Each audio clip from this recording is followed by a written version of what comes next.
एक मुलाकात ऐसी शख्सियतों के साथ जिन्होंने दिया है अपने जीवन को एक नया मुकाम। रूबरू कराएंगे ऐसी कुछ हस्तियों के साथ एक खास शख्सियत के साथ मुलाकात। जयदेव पटेल के साथ नंबर 1 इंडिया न्यूज। नमस्कार व्यूअर्स, मैं जयदेव पटेल और आप देख रहे हैं नंबर 1 इंडिया न्यूज। आपका एक बार फिर स्वागत है एक खास शख्सियत के साथ मुलाकात प्रोग्राम में। आज हम बात करेंगे कोलकाता में एक महिला डॉक्टर के साथ में जो बर्बरता और हैवानियत का जो मामला सामने आया, इसके बाद उसकी हत्या कर दी गई। आखिर इसके पीछे क्या कुछ रीजंस है, और इसी के साथ साथ इसको लेकर तमाम देश के जो डॉक्टर्स हैं वो कहीं न कहीं हड़ताल पर भी हैं और मांग कर रहे हैं इसकी सीबीआई से जांच करवाई जाए और साथ ही कहीं न कहीं सेंट्रल प्रोटेक्शन एक्ट के दायरे में इसको लाया जाए। आखिर इसके पीछे क्या मायने हैं, इन्हीं तमाम बात करने के लिए हमारे साथ खास हमारे इंडियन मेडिकल एसोसिएशन के पूर्व राष्ट्रीय अध्यक्ष डॉक्टर शरद अग्रवाल। डॉक्टर शरद अग्रवाल, आपको बहुत बहुत स्वागत आज हमारे प्रोग्राम में। जी धन्यवाद। जी डॉक्टर शरद कुमार अग्रवाल, आपसे मेरा पहला सवाल है कि कोलकाता में बर्बरता पूर्ण जो एक मामला सामने आया जिसमें हैवानियत की सारी हदें पार कर दी गई है, इस पर आप क्या कहेंगे? ये देखिए, बहुत ही हीनियस क्राइम है और इस तरह से इससे बड़ा क्राइम कुछ हो नहीं सकता। एक लेडी डॉक्टर जो ड्यूटी पर है उसके साथ इस सेफ जोन में मेट्रो सिटी के अंदर इस तरह से अपराध हो जाए, इससे बड़ी बात और क्या हो सकती है। तो पूरे देश के और पूरे संसार के डॉक्टर्स फ्रेटर्निटी, मेडिकल फ्रेटर्निटी स्तब्ध है और शोक में है और गुस्से में भी है कि हमारे देश के अंदर ऐसा क्या है कि हर रोज किसी न किसी डॉक्टर पे कोई ना कोई मारपीट या इस तरह की घटनाएं होती रहती है।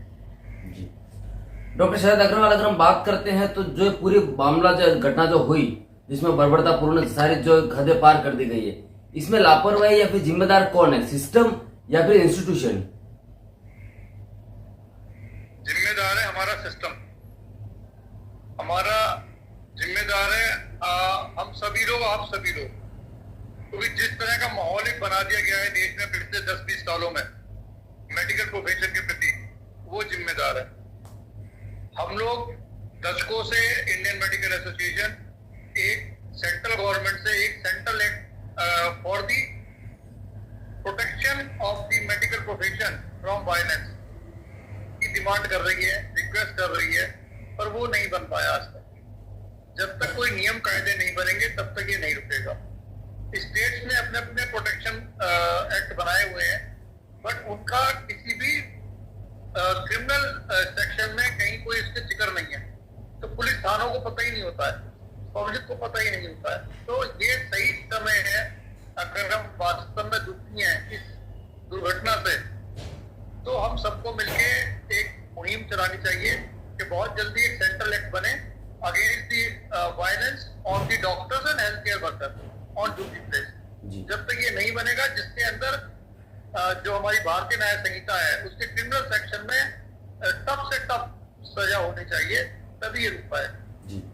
डॉक्टर शरद अग्रवाल, हम बात करते हैं तो मौजूदा जो जिस तरह से आंदोलन बढ़ रहा है या फिर जो जिस प्रकार से डॉक्टर लगातार जो धरना प्रदर्शन कर रहे हैं, इसके पीछे आप लोगों की प्रमुख मांगे क्या हैं? देखिए, धरना प्रदर्शन करना डॉक्टर्स की आदत नहीं होती है। हम लोगों की ट्रेनिंग में होती है 72 घंटे, 48 घंटे की हम लोग ड्यूटी करके सीखे होते हैं जी। तो जो भी डॉक्टर है वो केवल और केवल मरीज का इलाज और सेवा करना चाहता है, सड़कों पे या घर में नहीं बैठना चाहता। लेकिन अगर आप एक सिचुएशन समझिए कि किसी को अगर आप पानी के अंदर सर डुबो देंगे तो वो सफोकेट करेगा, हाथ पैर मारेगा। तो मेडिकल प्रोफेशन के साथ स्थिति बुरी हो गई है, अब सफोकेशन हो रहा है। तो इसलिए मजबूरी में, क्योंकि कोई सुनने को तैयार नहीं है हमारी बात, पॉलिटिक्स कर रहे हैं। स्टेट गवर्नमेंट, सेंट्रल गवर्नमेंट एक दूसरे पे दोषारोपण कर रहे हैं, अपना पॉलिटिकल स्कोर सेटल कर रहे हैं। हमें पॉलिटिक्स नहीं चाहिए। हमारी रिक्वेस्ट है सभी पॉलिटिशियन से, चाहे वो स्टेट की किसी पार्टी की गवर्नमेंट हो या सेंटर की गवर्नमेंट, सिंसियरली इस बात पे एक सोचें। और अगर वो कुछ भला करना चाहते हैं डॉक्टरी प्रोफेशन का, जो कि 24/7 without discriminating into sex, male और फीमेल सभी डॉक्टर्स एंड नर्सेस 24 घंटे ड्यूटी करते हैं, रात में भी ड्यूटी करते हैं। अगर उन्हें लगता है कि उनकी सेफ्टी जरूरी है तो उसके लिए एक एक्ट बनाए और उसके अंदर धाराएं, क्रिमिनल सेक्शन में पनिशमेंट की धाराएं लगें। इसीलिए ये बच्चे अपने फ्रस्ट्रेशन में काम को रोक के बैठे हुए हैं। आईएमए ने कोई स्ट्राइक नहीं करी है, बट आईएमए इन बच्चों को सपोर्ट कर रही है। जी डॉक्टर शरद अग्रवाल, आपसे मेरा एक आखिरी सवाल है कि जो विरोध प्रदर्शन जो हो रहा है स्वास्थ्य कर्मियों की तरफ से सिक्योरिटी को लेकर के, इसकी टाइमलाइन क्या आपको डिसाइड की है आप लोगों ने, या आईएमए इसमें कितना कुछ इंक्लूड है?